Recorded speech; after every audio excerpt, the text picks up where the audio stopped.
Hey hoina Rubik's Cube Challenge kan nei do na hei ka nau Martin ania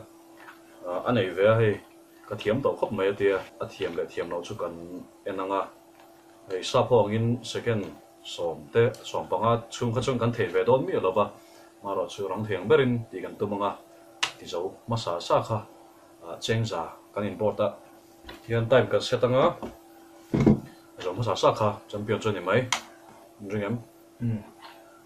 1 2 3 cái tiếng Hàn là hal in là thức tốt nhá. 1 2 3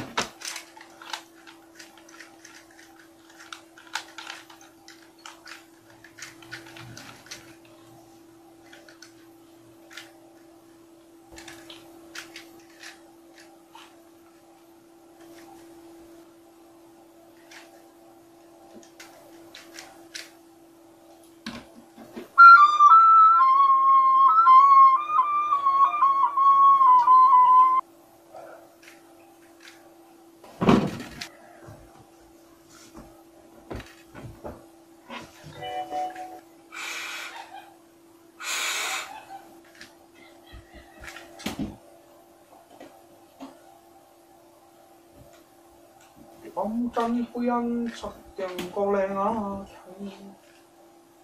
nay em ơi tình kia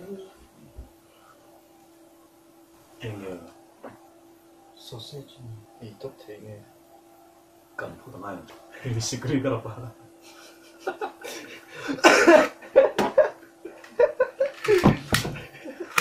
alo alo